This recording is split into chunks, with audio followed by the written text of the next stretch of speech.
Welcome to Private Club Radio, your weekly source for industry education, news and discussion. Broadcasting from Tampa, Florida, ladies and gentlemen, here is your host, Gabriel Aloisi. Does your club have a long-range capital plan? Find out why you need one and how you go about putting one together. We're going to be chatting with Eric Gregory of Blueprint Club Consulting today, and it's going to be a fantastic learning experience for all you managers out there who need to know how to fund your club into the future and how to make sure that your capital needs are met, to have a plan.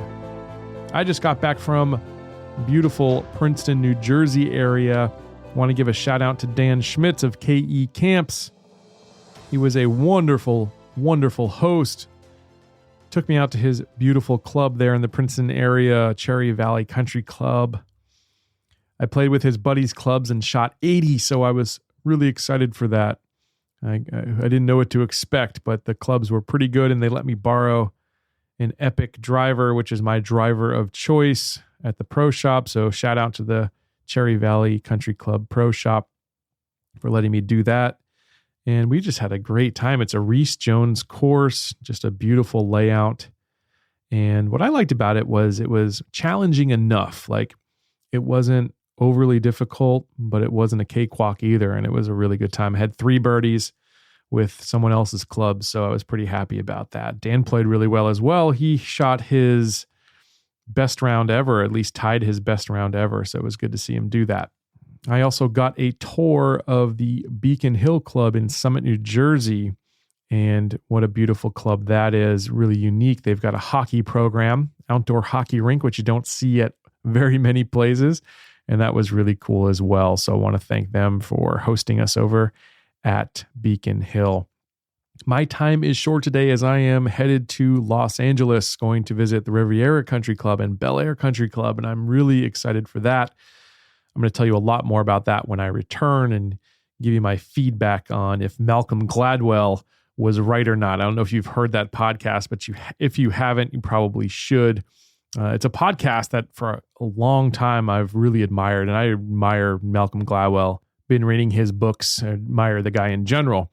But his recent podcast, Revisionist History, in episode 1 of the most recent season, he took a stab at country clubs, and especially the ones out in Los Angeles, and really shed a bad light on the industry. And so while I'm going to be out there anyways, I figured I'm going to do a little of my own research and maybe present you with the other side of the story, which I'm sure you'd love to hear.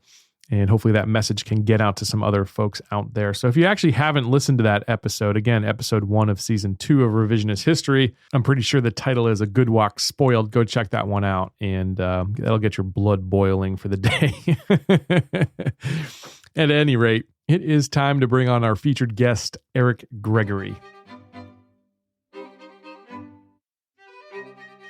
My guest today is Eric Gregory, CCM. He's the founder and president of Blueprint Club Consulting. He's a certified club manager. He's been 20 years in the club management business. He had 10 years as a general manager and COO, including the San Gabriel Country Club in San Gabriel, California, Claremont Country Club in Oakland, the Los Angeles Country Club, the California Yacht Club, and Center Club in Costa Mesa, as well as Santa Ana Country Club in Santa Ana, California. He's an adjunct professor at Collins College, Cal Poly Pomona in the Advanced Club Management. Eric, welcome to Private Club Radio. It's so good to have you here. Gabe, thank you so much for letting me be on your show. I have to tell you, I was recently introduced to your program, and last week I downloaded your mobile app, and I've been listening on my morning jogs, and I've really enjoyed every one of the conversations. Very cool. I'm so happy you were able to join us, and you reached out to me on LinkedIn, and I thought that you would have something excellent to say to our listeners, because I've been following your posts there in LinkedIn. They're very engaging. I love the articles that you're writing over there. We've got some important things to talk about today, Gabe. That's right. So the subject matter is going to be long-range capital planning. And first thing I want to start off with you, Eric, is, you're working with clubs all across the country, and you're probably coming up against some common issues out there. So what out there do you think that's happening a lot in clubs, Eric? Well, it's a good question, Gabe, and I think you're absolutely right. There are some commonalities that we run into when we engage with clubs. And I think one of the first things that we find is that clubs don't really understand their true capital costs. I think that clubs may have some ideas and they may work 1 year, sometimes 2 years, 3 years out, but they really haven't done the work to determine what the costs of their current capital assets are going to be and what the costs of their future improvement projects are going to be. So that's certainly one of the common issues that we run into. And I think also more common, Gabe, is that clubs really, for the most part, have not identified a funding strategy to be able to make sure that they have the funds available to pay for those costs when the needs arise. And so they wind up just doing, assessments and taking out debt without really looking at their long-range capital planning needs. And so I think those are two of the big issues that we find. Yeah. And, when you start to think about long-range capital planning, there's a couple things that you need to establish right from the get-go. Can you tell our listeners what those things are, Eric? Absolutely, Gabe. I think that the first thing that I would recommend before even doing any engaging in capital planning is, number one, is to start with a zero-based budget philosophy. And I think that the managers that are listening today will probably have undergone that process in their club's operating budget. And essentially, they're starting with the zero base, meaning they're not taking last year's results or last year's expenses and putting a small percentage increase on that. They're justifying every expenditure and making sure that it has a value proposition for their club. So on the capital level, I would strongly suggest that as an exercise, don't start with what are we currently charging our members in the forms of capital dues or initiation fees. Start with what are our funding requirements, and then start to build from there and determine if you can make adjustments. And then the second one, Gabe, is really to understand your club's mission. And it sounds very simple, but in reality is sometimes what we find with clubs is that their budget is the driver and the mission gets compromised to try to meet the budget. And I think sometimes clubs and leaderships of clubs need to step back and say, what's our mission? And do we have a budget that supports success of that mission?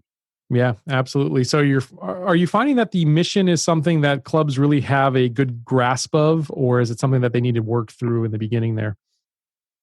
Well, I think that most clubs have undergone a strategic planning process, Gabe, and I think that, if you went and you looked at a club and you looked at their mission statement, sometimes they're fairly vague, but for the most part, most clubs out there want to be the premier recreational facility in their area. They want to have the best golf course. They want to have the best dining facilities. Some clubs want to be more focused around family activities. And whatever the mission is, the budget needs to be supported to do it exceptionally well to be in a premier market. Yeah. So once you've got your club's mission, you've got that zero-based budget philosophy, then you can actually get into the steps, it sounds like. So what are some of the first steps when you're starting to think about long-range capital planning, Eric? Gabe, I think the first thing that clubs need to do is make sure that they identify their current capital expenditures. And every club, for example, an 18-hole golf club should expect somewhere between 350 and 600 capital assets that are going to need to be replaced at some point. Mm-hmm. And so the best way to do that is to commission a capital reserve study.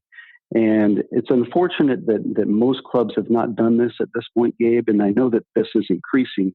In fact, I recently read that in the 2016 Private Club Economic Impact Report that recently just came out, median operating revenue since 2014, so just in a 2-year period, has increased by 6.9%. Wow. And median capital income has increased by 29%. Mm-hmm. So a huge increase in capital revenue. And so what that says is that clubs are starting to come around in understanding the importance of funding capital. But at the same time, if you don't understand your capital assets and have a replacement cost scheduled out over the next 10 or 20 years, you're going to wind up getting the creep of deferred maintenance, and that's going to come back to bite the club in the end. Yeah, that's scary. That's really scary. What are some firms that you'd recommend in terms of doing these capital reserve studies? Well, without sounding too commercial here, Gabe, there are a lot of firms out there, and I've seen some very good ones. I've seen some very bad ones. I will tell you the one that I used as a club manager was Paul Mueller from Club Capital Partners. I think that he really understands the industry, the equipment. He does the work himself, and he schedules out over 20 years and provides a database that's editable and usable that the club can update every year. Perfect. Well, let's move on to the second point on your list of really 8 things that clubs need to put in place in order to think long term here in terms of their capital. What's number 2 on that list, Eric? Number 2, Gabe, would be to identify the club's next 3 to 4 capital improvement projects. And in some cases, it might be 2 to 3. In some cases, it's 3 to 4. But what I found, Gabe, is that clubs tend to want to do capital improvement projects every 2 to 3 years. Okay. And so I know that sounds like maybe that's a lot of projects. But if you go back and think, a club manager out there, if you're a director, if you think back about the projects that the club wants to complete, it really does look at every 2 to 3 years as doing some sort of improvement. I'm not talking about deferred maintenance where you're replacing irrigation pipes. I'm talking about something new, an improvement, a new facility, a new amenity that will really, bring value to your club. And I think that the best way to do that, Gabe, is through a long-range planning committee. And I think having a focus of that committee that really understands your members' wants and needs, that understands the market and what potential members are going to want to look for in joining a club, and also understanding the club's mission is really important. Sure. And so I think for that committee, identifying those improvement projects and the costs associated is critical to being able to put your plan together. Yeah. We hear a lot of about trends and things on this show, and I'm just curious if you've heard of any interesting projects, any capital improvement projects that clubs have planned that just caught your attention or thought were a little bit outside the box.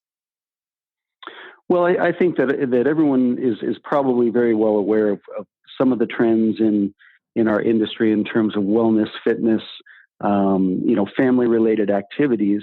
And I think that, just understanding that clubs don't operate the way that they did 25 years ago in terms of being a male-dominated golf facilities. And there are very few clubs that can operate that way and be successful.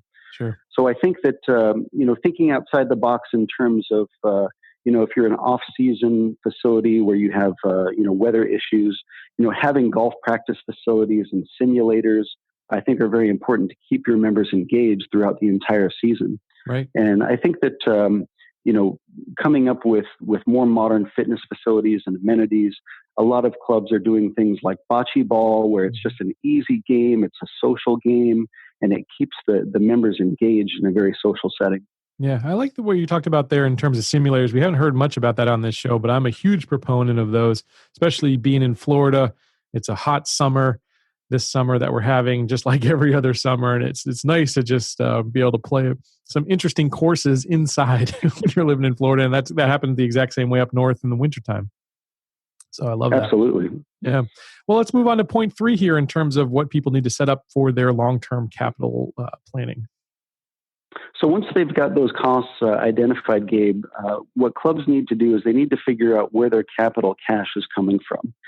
And so, there's really 4 ways that clubs can generate capital cash without going to assessments and debt. And I like to call those, Gabe, the capital levers.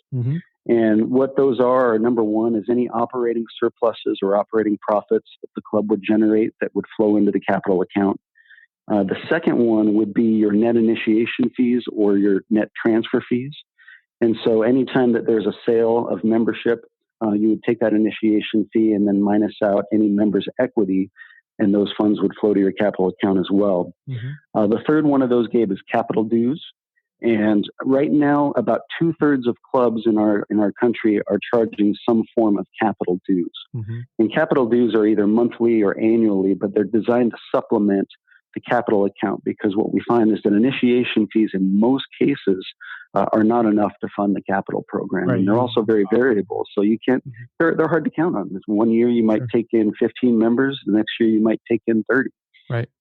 So capital dues are really just supplements that line. And then the last one, Gabe, which not a lot of clubs really think about, is membership growth. And this is what I call the great multiplier, because the growth level of each category minus your attrition is going to determine the future initiation fees and the capital dues lines. And being able to project all of those things out over the 10-year period will tell your club, here's our trajectory and here's how much capital income that we're taking in over that 10-year period. Yeah, I love the way the analogy you use there in terms of leverage, because you can really see, what happens if you were to pull this lever or that lever. Is there one in particular that you find is a better strategy, or is it really different for each club? It is going to be different for every club, Gabe. And typically when we're working with clubs, what we like to do is we like to do a comparison against where the industry is. And in some cases, what we find is there's huge opportunities in one of the four levers. Mm-hmm. For example, we'll work with a club and we'll see that maybe they have no capital dues, and the average club in that area or for that particular size maybe has capital dues of $100. Right. And when you point that out, you might be able to say, is your club willing to make a move on that particular lever? Mm-hmm. And you show them what the 10-year effect is going to be if you do that. Right. But at the same time, Gabe, you have to combine every one of the four and determine how each would impact your capital dues line. For example, if you have membership growth of 5% versus 2%, you can show a club that if they're able to focus on that particular strategy and get to that 5%, here's what it's going to mean in combination with a capital dues line of X or a transfer fee line of X. Yeah, that's super interesting to me because I'm probably the opposite of a numbers guy, but this stuff is so important, obviously, to really facilitate the long-term plan of the club, and I think it's really needed. Do you find that most clubs have a good idea of what their competition is doing out there in terms of dues and whatnot, or have they conducted studies often? I think clubs, for the most part, understand what their local competition does. Yeah. And there's tons of studies out there, and we all know that there's available resources through whether it's club benchmarking or other sources. But clubs typically will have their own area studies. Mm-hmm. And I know as a GM, I was constantly getting studies and, can you fill this out and can you fill that out? And so I think that the club boards in particular, and obviously board members are very well connected to other either board members or club members of other clubs. And so I think they've got a good idea on what the local market is doing. Okay, good stuff. Well, let's move on to step 4 here in terms of the long-range capital planning. What is your step 4, Eric? So step 4, Gabe, is just to factor in any other items that are going to affect your capital cash. So things like beginning cash balances, any existing debt service that the club might have, assessments receivable, those would all be examples of things that will affect capital cash. Mm-hmm. And so those all just have to be factored into the model that you're putting together. Perfect. Number 5 here on the list, identify the delta between capital requirements and available funds. What does that mean, Eric? This is the scary one, Gabe. This is where the club has identified 10 years worth of capital expenditure replacements. And just to give you an example, what we found and what I found, and actually this is a number that came from Paul Mueller, who does this quite frequently, is that the average 18-hole golf club should expect somewhere between $800,000 and $1.2 million annually in replacements. Mm-hmm. Excuse me. And that's in terms and of if you look at that course equipment and whatnot, and just facilities. What exactly. does it cover? Yeah, golf course equipment, clubhouse equipment, FF&E, HVAC systems, all the things that are considered capital assets that will need to be replaced at some point. Mm-hmm. So you can look at that as a benchmark number, and you can ask your club and say, if I'm significantly lower than that in terms of what I'm putting towards our capital program, I may be underfunding, and we may get that deferred maintenance creep if I haven't done that reserve study. Mm-hmm. So understanding the 10 years worth of those expenses and then factoring in also the improvements, typically clubs are going to get a number that's well up into the millions. I mean, maybe it's $18-20 million over that 10-year period. And the delta is the difference between those funding requirements and what your club is currently generating on your current trajectory. So if you currently have X number of members with X number of growth, and you factor in what the capital dues are, what the initiation fees are, then usually there's a large difference between what your needs are and what you're currently generating. And that's what we call the delta. Yeah. I bet And it's very and that is scary not and sometimes that to is close. usually it's usually not a pretty picture when you present those numbers, Gabe. Right. But it is important, and it's important for club leadership to really understand. Right. And to really see what's next on your list. And we kind of touched on, but that's to what strategies and what levers they need to pull. Can you touch on that a little bit, Eric? Yeah, and we talked about that a little bit before, Gabe, but this is where you take each of those four levers and you look at what strategies are available to you. And usually what we like to do is we like to look at, what the industry is doing, as we said before, and we like to test scenarios. And it's going to be different at every club because, maybe it's that the club had just recently increased their capital dues and it's not something that they're willing to do moving forward. But maybe the club has some room on initiation fees where it can maybe up those a little bit or put in installment payments. And maybe it has room on membership growth. Maybe the club is capped in membership. So there's all kinds of different things that clubs may or may not be willing to do. And I think it's our job as a consultant to present the options and what available funding options there are so that club leadership can determine the best one of those combinations that's going to work for them. Yeah. Is there any particular software, some financial planning software or some modeling software out there that you use when you're trying to figure out which of these levers is the most viable? Gabe, that's a really, really good question. And I will tell you, as a general manager, I spent countless hours sitting in front of an Excel spreadsheet trying to figure out modeling systems that would work to be able to figure out how these funding strategies are going to be developed. And what I can tell you is that yes, we have developed something with Blueprint. And when we knew we wanted to really help clubs with the system, I went out and hired someone to put together a model that is adaptable to any club.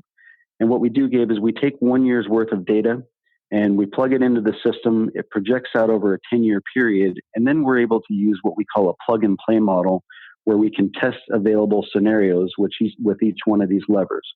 So we might say, well, what if we do this with capital dues? What if we do this with membership growth? How is that going to affect us? And what combination of those things is going to get us to completely fund our capital plan? And I will tell you, Gabe, with the clubs that I've worked at, there are a few clubs out there that have developed their own internal models that do a good job for them. But it is probably rare that we actually find, those models out there. Quite simply, they take hundreds and hundreds of hours to build, Right. and you really have to have a sharp CFO that's able to generate those. And so while there are some out there, I would say the majority of clubs really don't have the time or the expertise to be able to put them together. Yeah, I can imagine it. Yeah, definitely the time thing is probably huge. And so I want to invite listeners to check out Eric's website. It's blueprintclubs.com, blueprintclubs.com. Now let's move on to point 7 here on your list of long-term financial capital planning steps. What's number 7 for you, Eric? Gabe, number 7 is probably my least favorite of the steps, but it has to be done in some cases. And that is it's not yes, the lucky number and, 7, I guess. This one is the unlucky number 7, unfortunately, Dave. But this is where you factor in the assessment and debt strategies where required, and I would encourage clubs to do this cautiously. And the reason why I say that is because clubs really need to understand the ramifications of these two strategies. And every club is going to do this a little bit differently. Some clubs are going to be perfectly fine with levying a large assessment, while other clubs it's going to cause complete chaos. And clubs need to understand that in a lot of cases, and I would say most cases, Gabe, clubs should expect to lose somewhere, between 10 and 20% of their membership with a large assessment. Sure. And the reason why that is, Gabe, is because, so many of our members in clubs that when they pay that club bill, they're kind of on autopilot. Right. Bill comes every month. They pay it every month. Sometimes, their spouse pays it or the secretary pays it, and they don't really think too much about it until you give them something to really think about. Right. And Yeah. so then they start to realize, they start to do all the math, right? How many rounds per year am I playing and all that stuff, right? In fact, I was listening to one of your conversations with, I think it was Steve Graves the other day, and we were talking about the value proposition of a private club. Right. And you really don't want to get into that conversation with your members of, is this a good value for me? Right. And Yeah. so when you put a $3,500 or a $5,000 assessment on top of what they're currently doing, they really need to start to think a little bit and say, Sure. well, how much am I really using the club? Yeah. In fact, I can tell you, I got this letter one time, Gabe, where we levied a large assessment, and the member wrote to me and said, I think this project is exactly the right thing to do. And by the way, here's my resignation. Yeah, right. Oh my goodness. Yikes. No, So I can imagine. even if they see the need for it, it may just not be the right thing for them. So I think what Sure. clubs need to understand is that if they're going to use that strategy, you really need to factor in, how much attrition am I going to cause with this assessment, and factor that strategy in, and make sure you build out that loss and how quickly you Right. can recoup those members, and what's your marketing strategy to get it back. Are you finding that a lot of clubs are using that as a strategy right now, or because financing's been I think cheap, or what's going on? I think most clubs are using that as a strategy, Yeah. simply because, Gabe, clubs are not long-term planning. Right. What they're doing is they're figuring out how to fund the next project. Sure. And when you figure out how to fund the next project, because you haven't been building the reserves and they haven't been thinking about this long-term and strategically, the only available option is to do an assessment and take out debt. Yeah. And that can work in some cases, but you need to make sure that you're looking at the complete plan. And that's why we like to look 10 years out, Right. is because you have to make sure that revenues and expenditures match over time. Yeah. And if you're looking 3 to 4 projects out, then you can really get a true identity of what those needs are. Yep. Yep. Yep. I think you're right on there, obviously. And well, let's move on to your last step then. Once we figured out the factoring those assessment and debt strategies, what's next after that? Next after that is to present what those funding options are. And Gabe, what we typically like to do with clubs is provide 3 to 4 different options. And we work with the clubs. Sometimes it's the GM, sometimes it's the CFO or the controller, sometimes it's the club president. Mm-hmm. And we try to figure out what clubs may be willing to do and what moves they might be willing to make. And then we can present the options in terms of strategy 1, strategy 2, strategy 3. And in some cases, we might take an assessment completely out of the picture and say, if you don't want to do an assessment, here's what you're going to do with dues and fees and growth. Right. And in some cases, we might say, well, if you don't want to take on any more members, here's what it's going to have to look like. So give 3 to 4 different options. And ultimately, Gabe, your long-range plan is only useful if it helps drive strategy. Right. And if you can get the club to commit to and unify around a capital funding strategy, then we've done our job, because then the club doesn't have to relook at it every single year. They can simply say, our focus is membership growth, or our focus is, explaining to our members why we need to do this with dues and fees. Mm-hmm. Yeah, no, that's perfect. So when do you recommend that clubs actually go through this process, Eric? Is it when they're completing a master plan or halfway through that? When do you think it's a good time to look at this? Well, I think yesterday was a great time to look at it, Gabe. Sure. But I think that, the reality is that it's not something that is done overnight.